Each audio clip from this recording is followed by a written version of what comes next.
It's time to get lost in the Midcard. This Believe in Pro Wrestling property is brought to you by Bet Online, the continued #1 source for all your sports betting needs. Join now and receive your 100% welcome bonus on your first deposit when you use our promo code BELIEVE. Now, here are Jeremy Bennett and Matt Black on the Believe Podcast Network.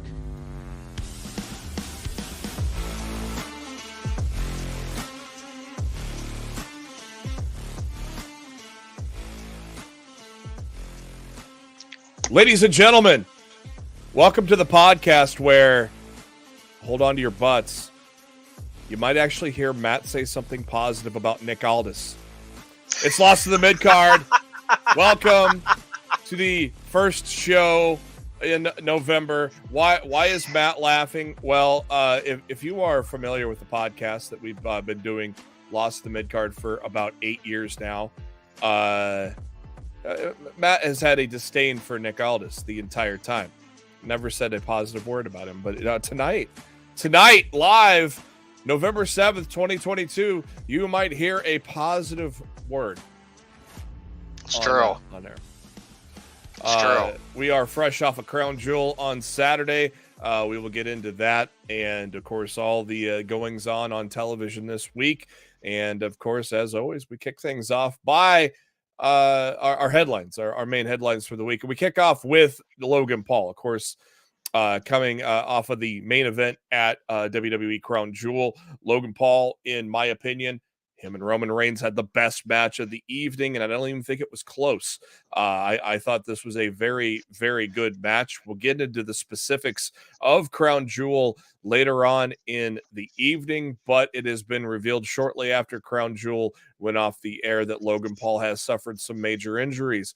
Logan Paul revealed on social media that he has torn his meniscus, MCL, and potentially his ACL during his bout with Roman Reigns at Crown Jewel.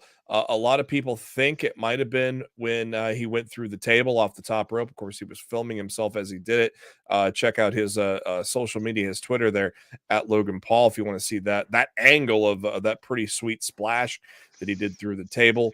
But unfortunate, and we haven't heard really an update since then, Matt. So hopefully it's not an ACL, and hopefully it's the latter, and it's only a few months that he's out. But I thought that was a great performance by him. First things first. It wasn't my favorite match of the show. I'll give that to Bayley and Bianca Belair. Okay. I would put the main event in second place. I flip-flop it too, but as far as the injury goes, according to Mark Henry and Bully Ray on Busted Open Radio this morning, both are calling bullshit on the injury. Oh, think it's a work? Stating that there's no way that he could have torn what he claims to have torn and finished the match by doing what he did. So, wow. And the fact that both of them are saying that in agreement, I feel like they kind of have some weight to their words, and I feel like those are two people that would know. Yeah. About those types of injuries. So, but that type of injury, they think there's a possibility that he strained it. Yeah. But they don't think it's possible that he tore what he says he tore, and then was able to finish and do what he did at the end of the match. Well, you see athletes we'll find out. You see athletes that tear their ACL though, and on yeah, but most athletes don't like hit the ropes and then do a swanton bomb over them on top of two people. Yeah, they're saying that move alone would be an impossibility for him to pull off with his knee torn to shreds like that. Yeah, so I guess we're gonna find out. But as far as I'm concerned, I thought the match was awesome. Yeah. And look, I get that there's a lot of Logan Paul hate online. I don't know a whole bunch about the guy. I've heard about all the negative stuff that's been reported over the years, but I've never been like a Logan Paul guy or a fan, or anything that. So it's not like I follow what the guy did. No. But here's the thing: 3 matches this year, and he's delivered in all 3. Yeah. And to me, he belongs in the WWE. He's a WWE superstar, and that's what I look at him as. He's a WWE superstar. I was absolutely no fan of his going into this career, and I rolled my eyes at him being included. But from match 1, and now you're 3 matches in, and he totally belongs. He's definitely surpassed Bad Bunny as the best celebrity to get inside the ring now. Hey, what's up, Anthony? Old friend of mine there. I used to work with Anthony. Welcome to the show. Thanks for joining in. The Road to Survivor Series War Games is here. Yes, it is. Damn right. We're going to probably see some stuff take shape tonight. I don't know. I hope so.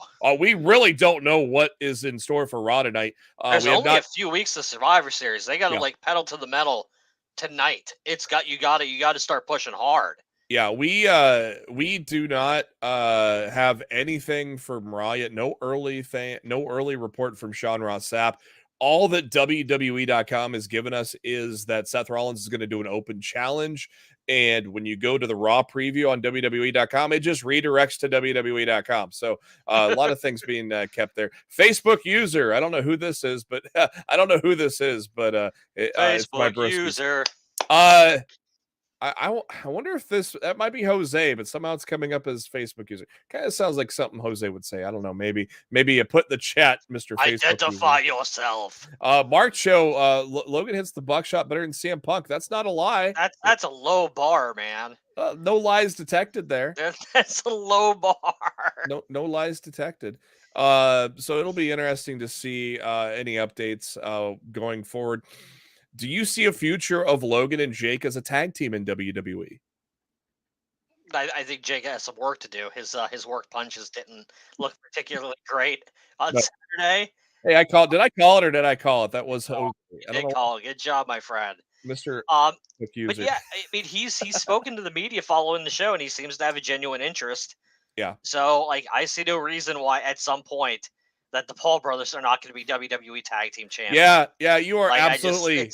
It's gonna freaking happen. You are absolutely correct. Those work punches were shit, but hey, he's not as far along as his brother in this game right now of sports entertainment.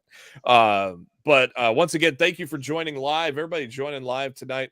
It's already a party as we're just getting started, as we are going to be here all the way up to the end of the hour, at the start of the hour where Monday Night Raw kicks off live from wherever they're at tonight.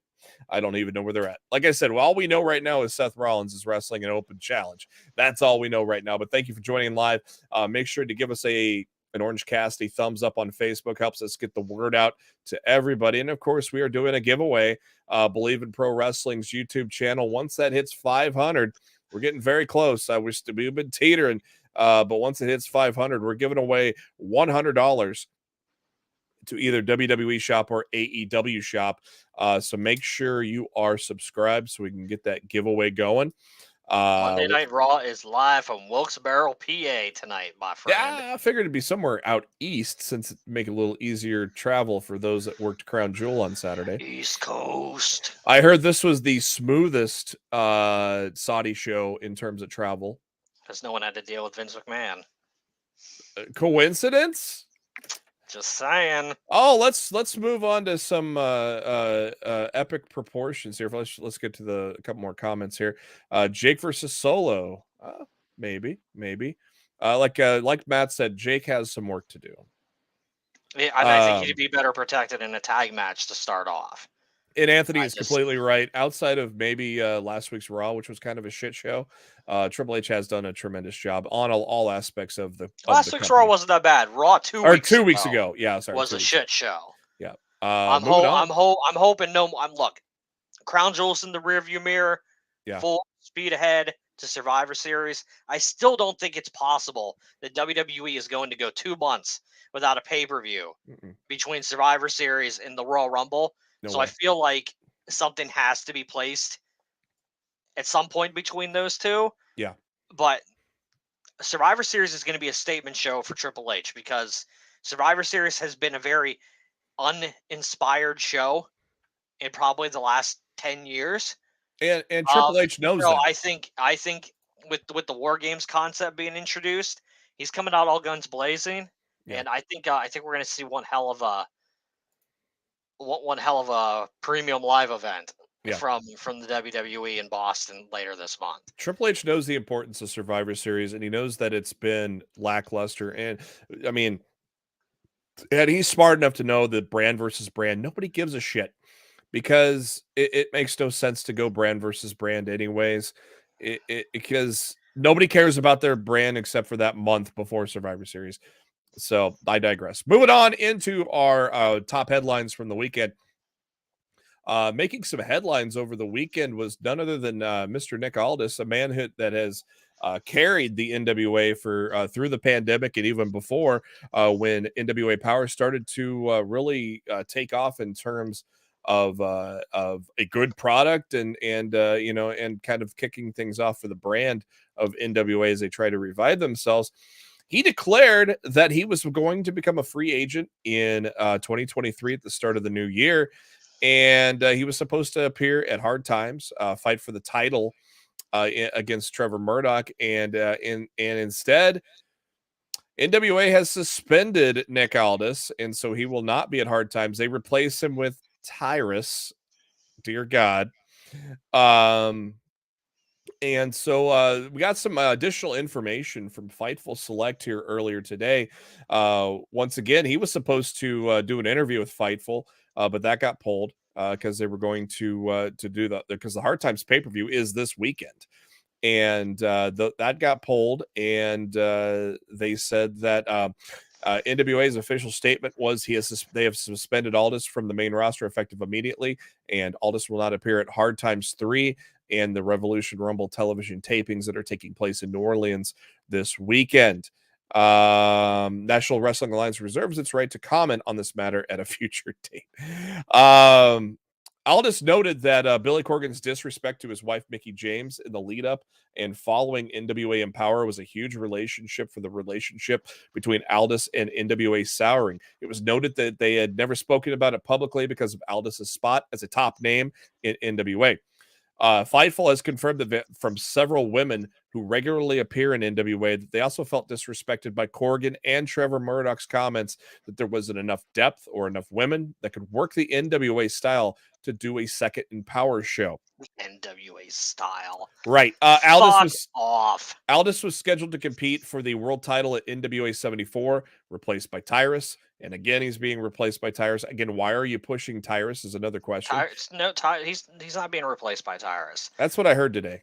No, Aldis was scheduled to face Odinson at Hard Times 3. Oh. Tyrus is in a triple threat with Matt Cardona and Trevor Murdoch for the NWA Championship this weekend. Oh, I read that Aldis was supposed to be involved in that too, but I guess not. Okay.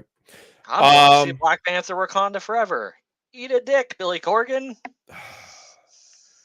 Corgan has failed to recapture the glory they had before the pandemic. And this is just there's a lot of stuff here that basically,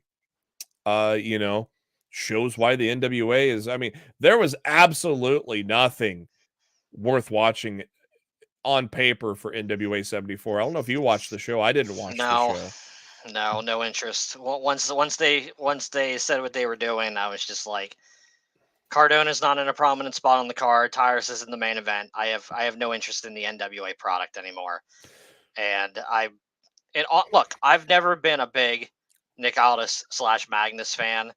Like going all the way back through his time with Impact. But I can recognize that he's a good professional wrestler and someone that you can build a company around that you're wanting to try to build to get to the next level. Yeah. But if you're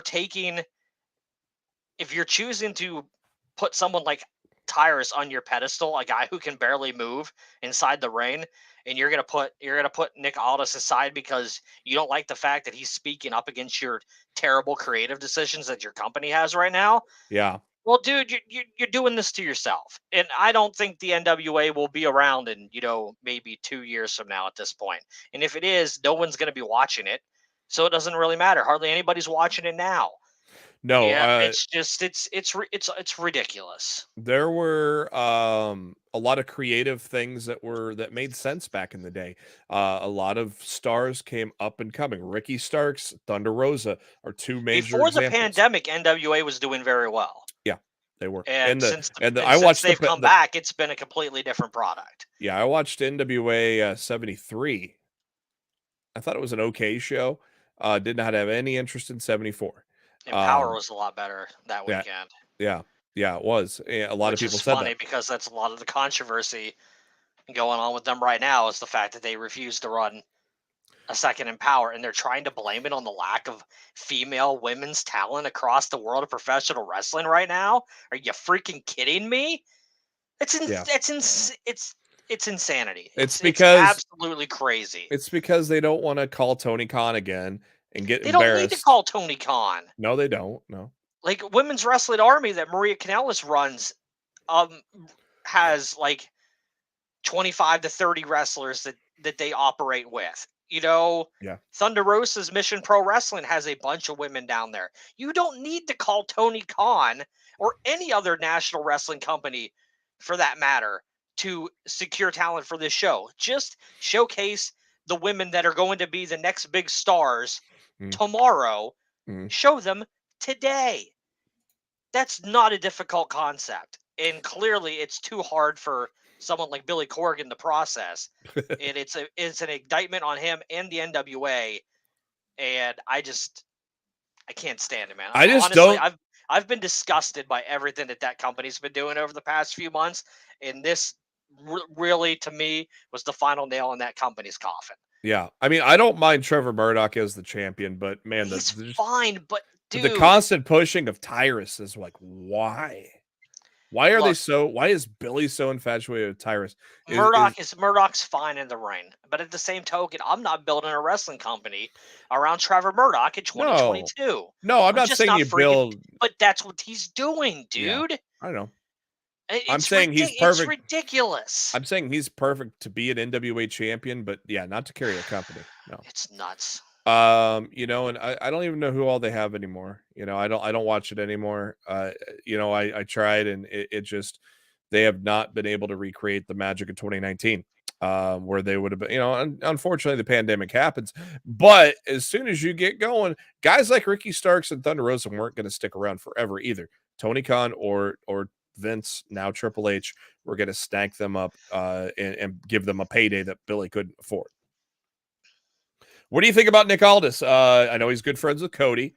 Do you think WWE would be in the lead right now to land him? I mean, I think he'll either land in WWE or AEW. I mean, let's be honest. As far as we've been told, reports state that Aldis was offered a spot with All Elite Wrestling before they launched. Yeah. And he chose to stay with the NWA because of his loyalty to Corgan, which now looks in hindsight like a really bad decision. I think Aldis will choose to go wherever he feels himself and his wife, Mickie James, will be best utilized in the future. Yeah. If WWE wants Mickie back, or if AEW wants to do something with Mickie, I think that will heavily play into his final decision about where he goes. Because as Fightful said, part of the falling out between Corgan and Aldis is how NWA treated Mickie following Empower. So, and everybody that treated Mickie badly on her way out of WWE is gone. But at the same time, that infrastructure is still there. Who knows? If you also got to remember, Mickie was brought back earlier this year to WWE as the Impact Knockouts champion. Yeah. And took part in the Women's Royal Rumble. So I mean, look, I think the door's open for Mickie to go wherever she wants. I lean WWE. I think wherever she chooses to go, I think that's where Aldis will follow. I don't see him rejoining Impact.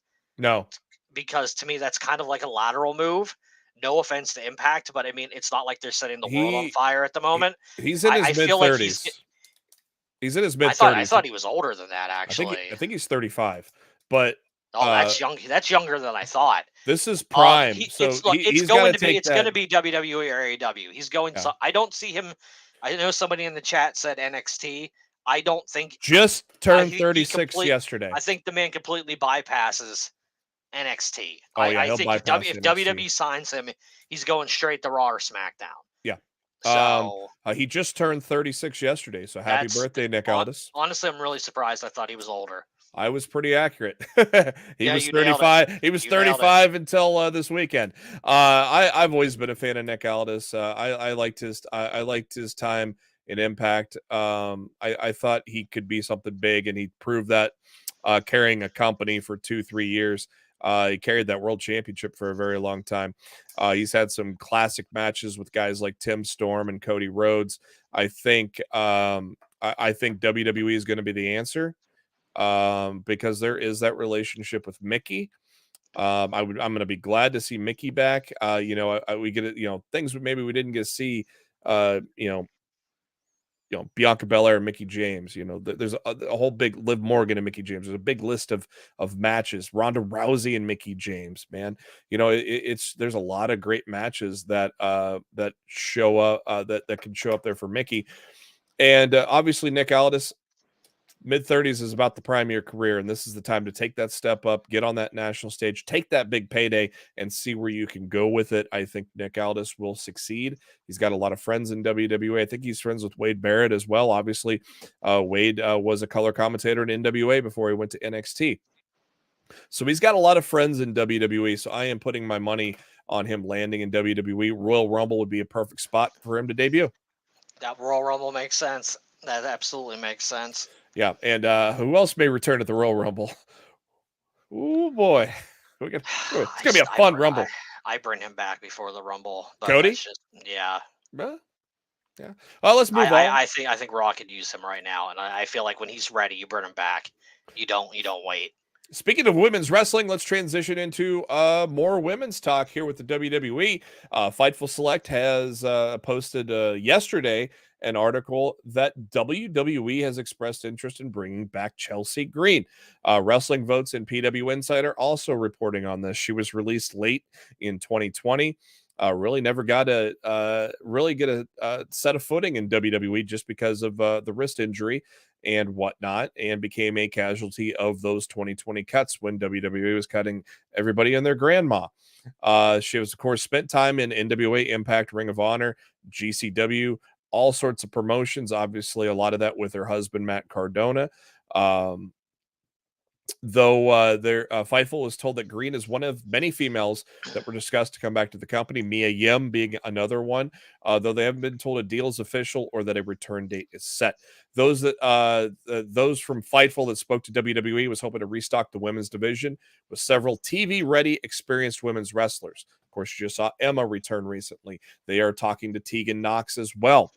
So this is a big one. I'd love to see Chelsea Green get that fair shake in WWE that she did not have.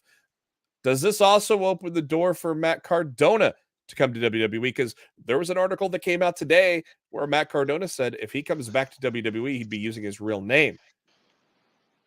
Again, one of his best friends, Cody Rhodes, WWE.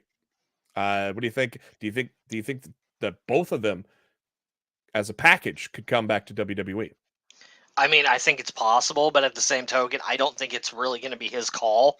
If he chooses to re-sign with WWE and they want to make him Zack Ryder again, I don't think he has much say in the matter. Yeah.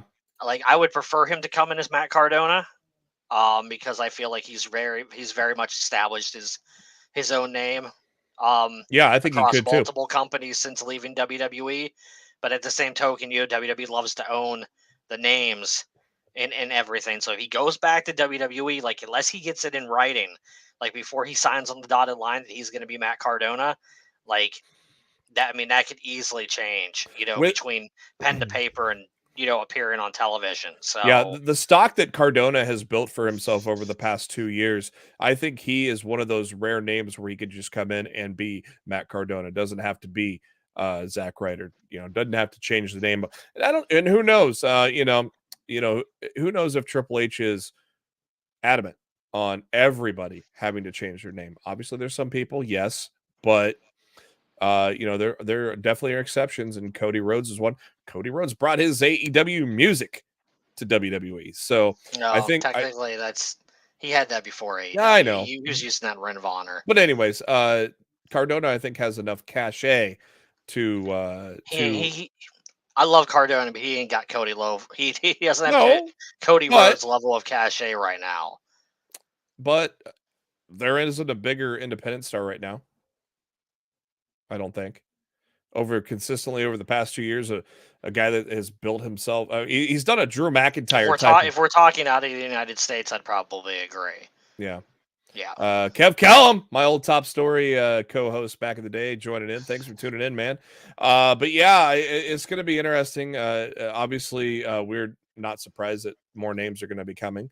Obviously, especially with Royal Rumble around the corner. You know, there's going to be a lot of women probably returning to the company at that point as well. Next up on the docket is some video game news. AEW Fight Forever. We still do not have a release date yet, but eventually it's coming. But yet, you know, you see a lot of those people on that cover. They were involved in a little something that might have maybe caused a bit of delay there. But we'll once we get some concrete news on that, we will pass it along. But we do have some concrete news regarding the game. And good news if you are an Xbox Game Pass subscriber, because well, this news was broken by somebody. Who's this? Who is this news broken by? This guy. That guy. This guy. Matt Black, working out of WrestleZone, broke the news that AEW Fight Forever will be releasing day one on Game Pass. So if you're a Game Pass subscriber, you'll be able to download it, load it up right away. What did you find out there, Mr. Newsbreaker? A few weeks ago, I spoke to a friend, and they said, "Hey, did you hear about? Did you hear AEW Fight Forever is going to be on Game Pass?" I'm like, "Shut the fuck up." I'm like, that's not happening. But you know, he's been right about some stuff in the past. So I'm like, all right, you know what I'm going to do? I'm going to start talking to people. So over the past couple weeks, I've been reaching out to my friends in the industry, as many people as I can, just trying to dig for information. And I got 3 different people to go on record with me to confirm that this is happening. So at that point, I felt comfortable with running the story. Like, it's happening day one. AEW Fight Forever on Xbox Game Pass. It's a huge victory for AEW, especially if this game falls into 2023 and has to contend with WWE 2K. You're going to have at least over 25 million subscribers on day one that are going to have access to your product. Yep. That's massive. That's massively huge. And that is at a great installed player base. And there's nothing to say that between now and release date, that PlayStation, with their upper levels of PlayStation Plus, who they're trying to establish, which I'm to subscribed get themselves on the level of Xbox Game Pass, might not make a play with THQ Nordic and do this with AEW as well. If this game lands both on PlayStation service and Xbox Game Pass, when this thing comes out, wow, that's gigantic. And no licensed wrestling game has ever done this before. This is a big win for AEW. This is a big win for THQ Nordic. And the people that don't think that it is don't understand how big Xbox Game Pass is in the world of video games right now. This is a big freaking deal. And honestly, AEW should be over the moon thrilled that them and THQ Nordic landed this deal with Xbox. It's massive. Yeah. And shout out. I was very honored to break this news today. Shout out to our friends Mike Straw, who is big in the sports game media, for sharing that out, as well as Colin from Fightful for sharing that news out as well, from Matt's exclusive. So you got an exclusive on Lost in the Midcard. How about that? That's right. Bring it to the people. I'm always trying to get the scoops. And the thing is, I hear a bunch of things, but it's really hard to get, second and third sourced. And I'll never just take a single source and just be like, okay, well, this is gospel, and run with the story. I need multiple layers of confirmation before I run with a story, because if I put my name on something, I'm putting my reputation on the line anytime I do anything like that. Yeah, and obviously, your relationship with Ukes goes way back. Mine does too. So it's good to see some people working with you on that, and probably we might have some more. Super cool to see. We might have more exclusives down. We might have more exclusives down the road too. Hey, you can't roll it out, man. You can't roll it out. Mr. Exclusive, Matt Black, as Mark chose. I don't know about all that, but I'm very proud of this one, and hopefully we'll have more in the future. Underdog, put that on a t-shirt. Our final our final news story for today. Look at that. Live from the Manhattan Center. Monday Night Raw 30th anniversary plans have been revealed. And if you are in the Philly area, the logo that says Raw is XXX because Raw is turning 30, not going XXX. Well, at least Raw is porn. Raw is porn. Well, maybe they are going XXX. I don't know. But it has been announced the 30th anniversary show is going to take place January 23rd from the Wells Fargo Center in Philadelphia, PA. So if you are in the area or want to fly out to celebrate a milestone for one of the biggest wrestling shows in history, tickets go on sale a week from Friday, November 18th for that show. And this will serve as the go-home show because the Royal Rumble is on Saturday, the 28th. So, Matt, you are near Philly. You tempted? Not particularly, no. Not really. I mean, I'm sure the show will be fun, but I'm not. It would take an awful lot for me to travel to attend an episode of Monday Night Raw. It's just not. That's not my thing. I'll travel for pay-per-views.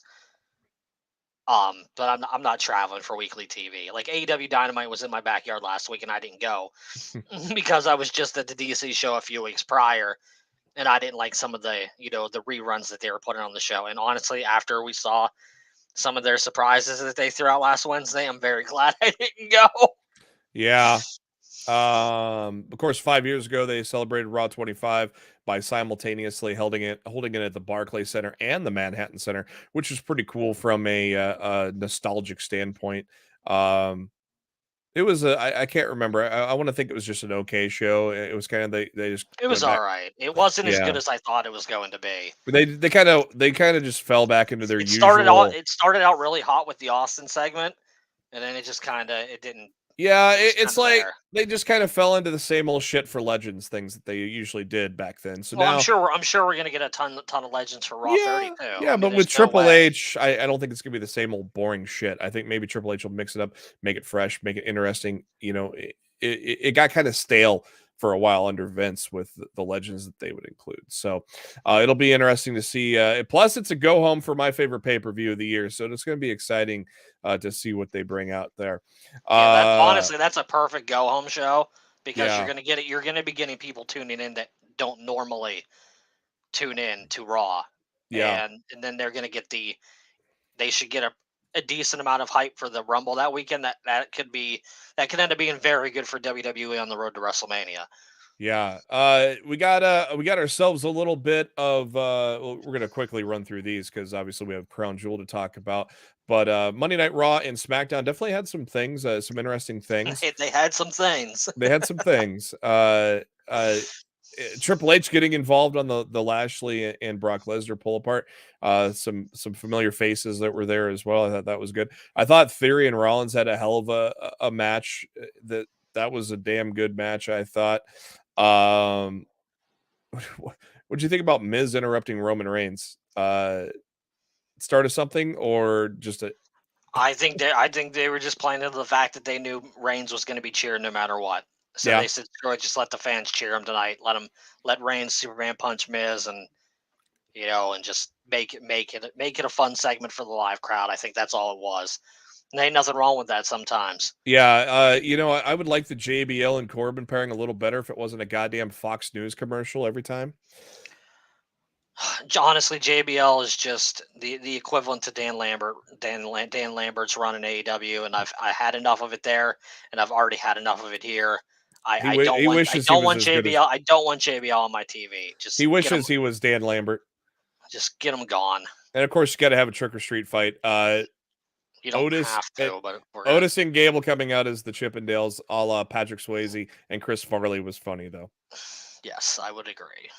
Mustafa Ali gets a win over a former world champion. That was The Miz, of course, thanks to Dexter Lumis. So, and can we get some more WWE Investigates with Johnny Gargano?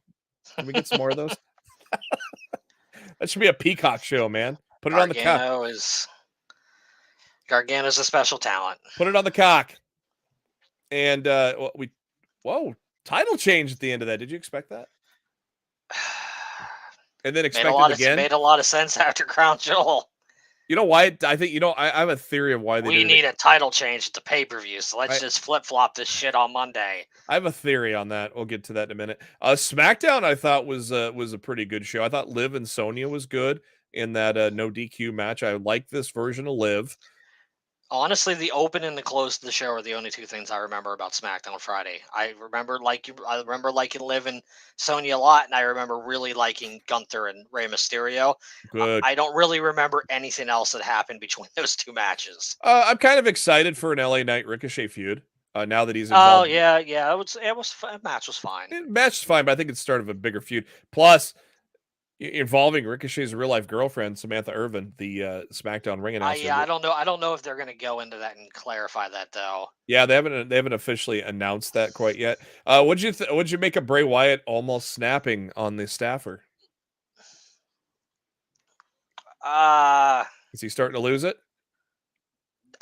I don't know if he's starting to lose it, but I feel WWE might be starting to lose their audience if they don't get to the next chapter of this story sooner rather than later. Because a lot of almost every single thing that he's done in the ring so far feels almost identical to what we've seen before. I love Wyatt. I know I'm going to love whatever story that they're putting out, but it kind of feels like they're dragging their feet right now, waiting for a certain spot to get to the next chapter. And I feel like this week you got to get to the next chapter this week. Yeah, because I think you're risking the audience turning on the storyline, and I don't think that's a good thing. I'm all for not rushing it. I'm not saying you have to rush it, but you need to have some kind of storyline advancement. And if it truly feels like every time Wyatt's been in the ring, it's been the same thing. He cuts a couple-minute promo, he gets interrupted by Uncle Howdy, and that's it. And it's been the same thing like 3 or 4 times now. It needs to evolve into something else. Yeah, I hear what you're saying. Good to see Shayna Baszler back. Being paired with Ronda Rousey, I think is perfect. She broke Natty's nose. Was that real or was that kayfabe? Yes, no, dude. Natty put a tweet out this morning of her in the hospital. Like they had to fix her dislocated nose. Freaking Shayna broke the damn thing. I thought it was kayfabe. But well, those pictures. Look, if it's kayfabe, Natty did a hell of a job with the photo on Twitter this morning. I don't play this. That didn't look kayfabe to me. I don't play this anymore, but you probably do, Matt. Marcho wants to talk about how Mandy Rose got her first event card on Supercard. Better late than never. Better late than never. I'm glad Mandy Rose is finally getting some recognition on Supercard, who seemed to alienate her for multiple seasons. So I gave up on that game. I got tired of it. Didn't like the grind. All right, now we got Raw and SmackDown out of the way. Let's talk about WWE Crown Jewel happened on the Dub at E Network on the Cock this Saturday, around 11 o'clock Central, 12 o'clock Eastern, and about breakfast time, brunch time on the West Coast. If we're comparing this to Clash at the Castle, this was a very bland show compared to that, in my opinion, Matt. Overall, I just thought it was there. Outside of the last 2 matches, there was just not a level of excitement that I might have to disagree with you. I think I enjoyed it more than I enjoyed Clash at the Castle. I did not. No, I don't know, man. We're on opposite ends of the spectrum there. I think I like this show better. What'd you think about kicking it off Lashley Lesnar? I thought Lashley could have used the win after especially losing the title, the United States title. But I guess I see now that it's 1-1, set up a rubber match, so that makes sense too. Clearly they're moving to a third match. Yes, I didn't like Lashley losing because let's face it, yes, he beat Lesnar earlier this year, but in the most unforgettable fashion possible. Yeah. And it didn't make him look strong at all. I feel like he needs a strong, definitive win over Lesnar, and I hope he gets it in the third match. I hope they're setting this up for a fight pit. Ooh. I feel Lashley and Lesnar in a fight pit will be amazing. Obviously, Lashley was doing heel things by the end of it, attacking Lesnar after the match, but at the same time, that Saudi crowd's not going to they're not going to boo Lesnar. The Saudi crowd was firmly sided with Brock. Yeah, they're going to cheer There was nothing Lashley was going to do. It was going to get them on his side anyway, so we might as well play it up. So I don't think that leads to Lashley turning heel. I don't think he's had a hell of a run as a babyface. He better win the third match too, by the way. And I very much agree. And then going into that, but yeah, I don't know. I just thought this was not as exciting as Clash, but yeah. And then the women's tag titles flip flop after 5 days. My theory is I think Sasha and Naomi are close to coming back. I think it was nothing more than they wanted a title change on the show, and they knew that they could do an easy flip flop hot potato from Monday to Saturday, and that's why they did it. I don't think they did it for any other reason other than that. Look, Sasha and Naomi may very well be on their way back, but I think the titles were changed from Monday to Saturday simply for we want a title change. We want a title change at this show, and so they did it. And WWE accidentally ran an old open without the woos and including Sasha and Naomi. I definitely think they ran an old open by accident. Yeah, because there was not a woo. Yeah, I know a lot of people got excited by that, but I think it was simply just an accident in the truck. Which is so funny because I noticed that part and didn't notice the Sasha and Naomi part. I know it's like, oh, there was no woo there. Why'd they take that out again? Anyways.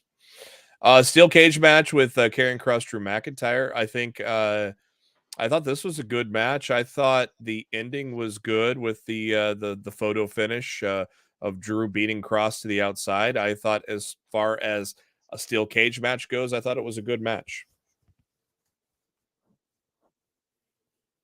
Yeah, it was fine. Drew needed the win too. I thought it was the worst thing on the show. When push comes to shove, but yeah, everything. I thought it was overbooked to hell and back, but I mean, also we hear it afterwards that Drew worked the match, with a flu or a fever or whatever. So props to him for working through that and putting on the match he was able to do. But to me, that was my least favorite thing on the show. OC Judgment Day. I thought this was a good 6-man tag. Of course, Rhea Ripley getting involved again, which obviously, and then she did her tribute to the late great Beth Phoenix. I can't wait for that match to happen.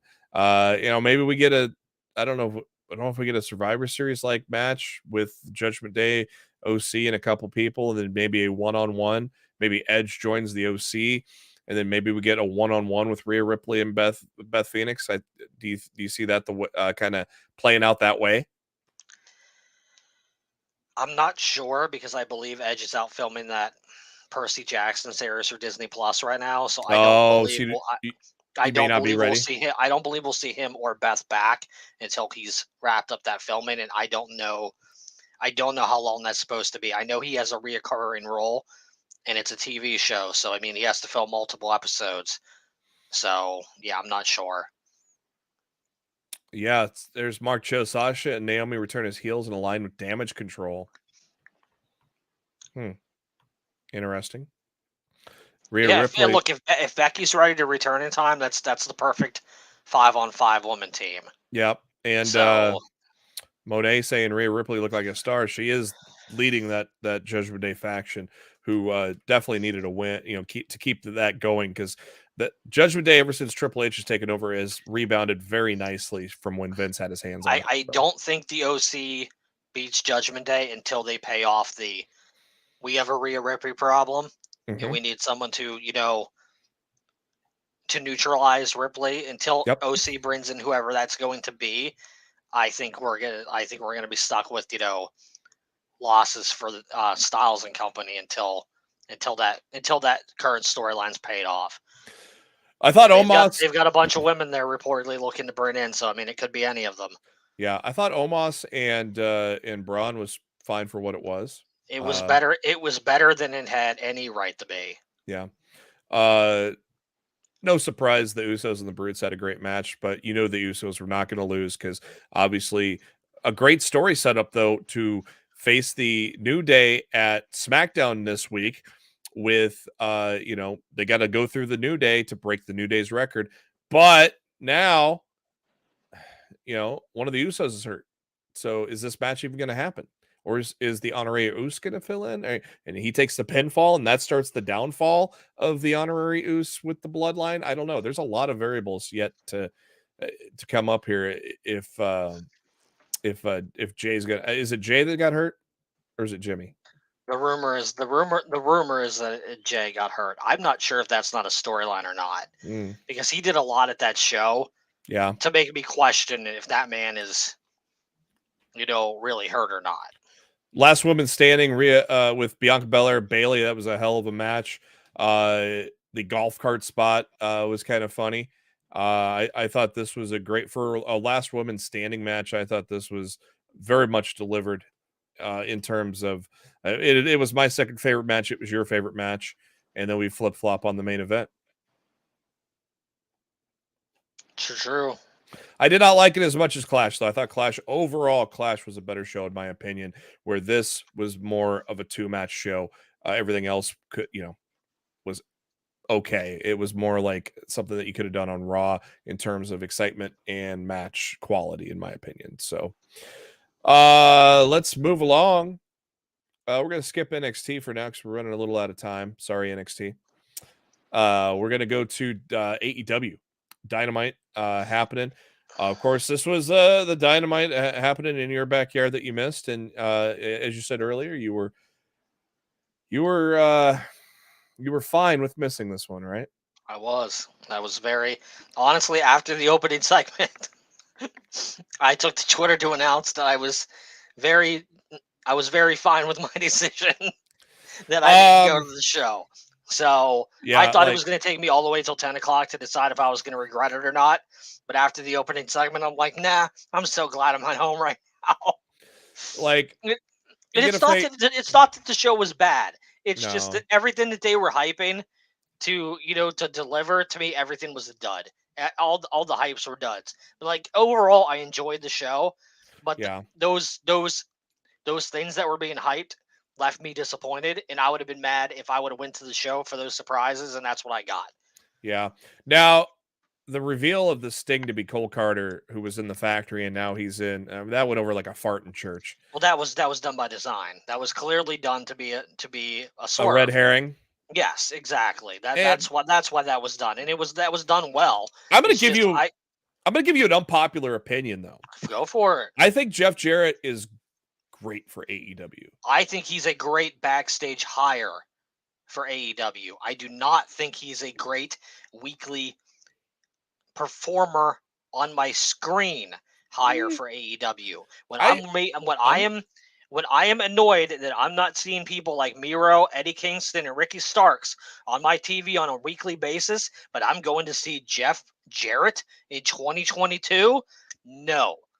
I think he's an excellent hire for the behind-the-scenes structure for AEW to help that company grow, but as far as an on-air talent, I do not think he's a good hire. I think he's going to be wrestling as much as Sting. I don't think he's going to be wrestling that much at all. But perfect scenario.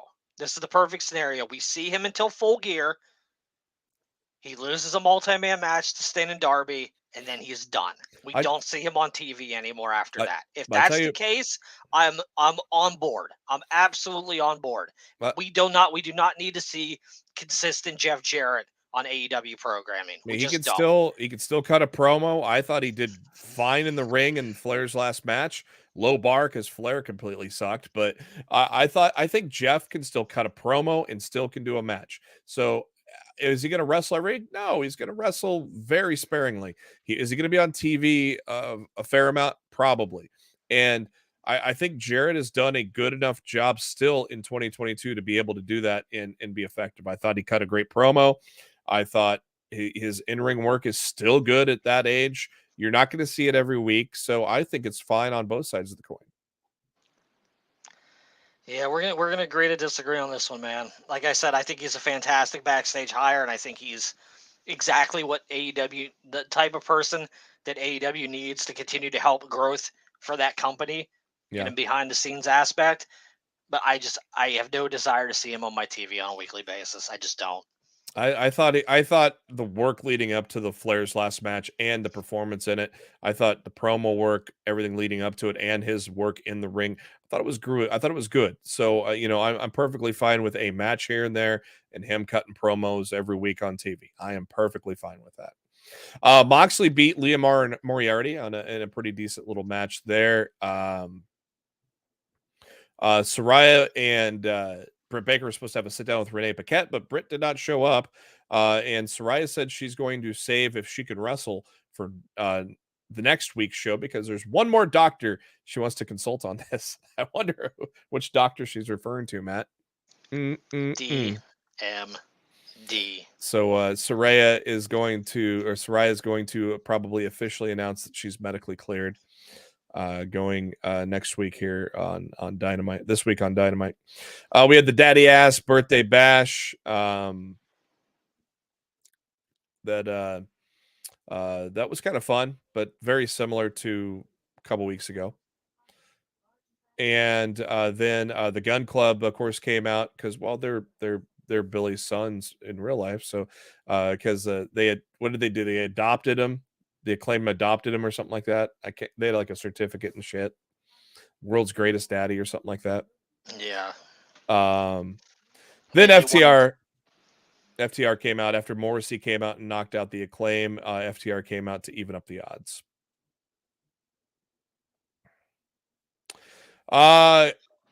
The surprise for Chris Jericho, of course, Matt, which I liked, so I thought it was going to be Jay Briscoe since it's in Maryland. Instead, we get, how about this? Colt Cabana.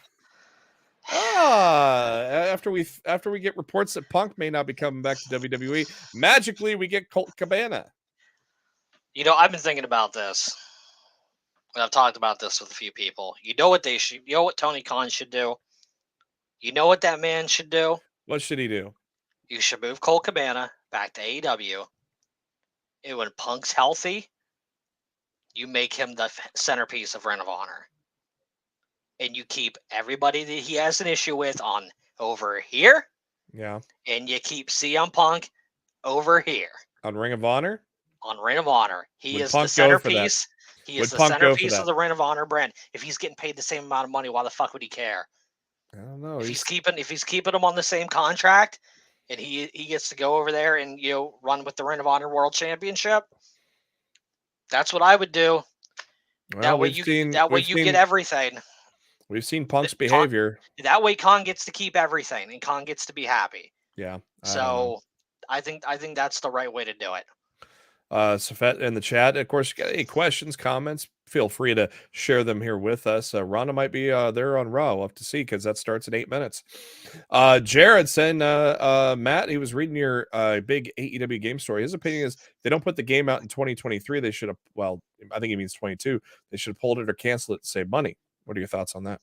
I think that's the most ridiculous statement I've ever heard. It's absolutely coming out. And if it most likely will be out in very early 2023. The money's already been spent, so there's not money to save. I don't think it's going to make the 2022. We're running out of time for that. They were originally scheduled for, but no, that's absolutely insane. They've sunk 5 figures of investment, into this game right now. Actually, no, they've like it's maybe 7 or 8 figures of investment. I think 7 or 8 figures. Million. It's probably a few million at least. I actually think it's 8 figures. I think it's 10. I think it's 10 million or more that they've invested in this game development over the past 2.5 years. They're not just going to just cancel it and save money. You clearly don't know how game development works. Yeah. Yeah, the money's already been spent. So yeah, And then old technology crashing on me here. Good old tech. And we got her back now. So yeah, after Chris Jericho and Colt Cabana, pretty good match there, but you knew Colt wasn't going to win that. Jericho retains. And then they broke poor Ian Riccaboni's glasses, them bastards. Triple threat for the All-Atlantic Championship, Orange Cassidy, Luchasaurus, and Rey Fenix. Pretty damn good match. No surprise that Orange Cassidy comes out your winner there.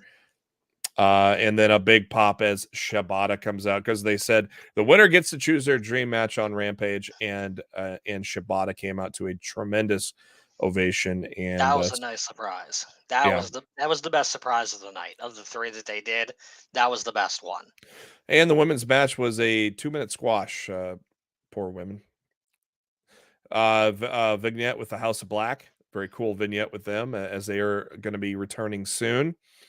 And your main event was for the ROH television title, Samoa Joe versus Brian Cage. I thought this was a damn good match with a couple of meaty men.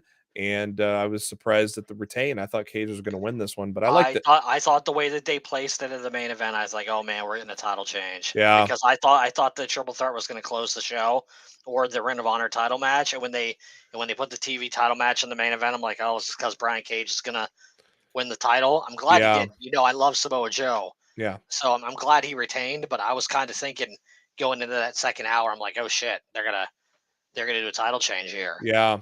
Yeah. So Rampage I have not watched yet, but I'm sure that Cassidy and Shibata didn't disappoint. It did not. It was a great match. How Tyson was on commentary was hilarious. I was gonna say, how was Tyson? He was great. He was way better than I could have ever expected him to be. Bracket announced for the, of course, this seems to be a tradition, which is I'm all for. World Title Eliminator Tournament, and the winner gets a title shot at Full Gear. On the left side of the bracket, Eddie Kingston, Ethan Page, Bandito Roosh. On the right side of the bracket, Lance Archer, Ricky Starks, Brian Cage, Dante Martin. This screams to me Ethan Page and Ricky Starks in the final.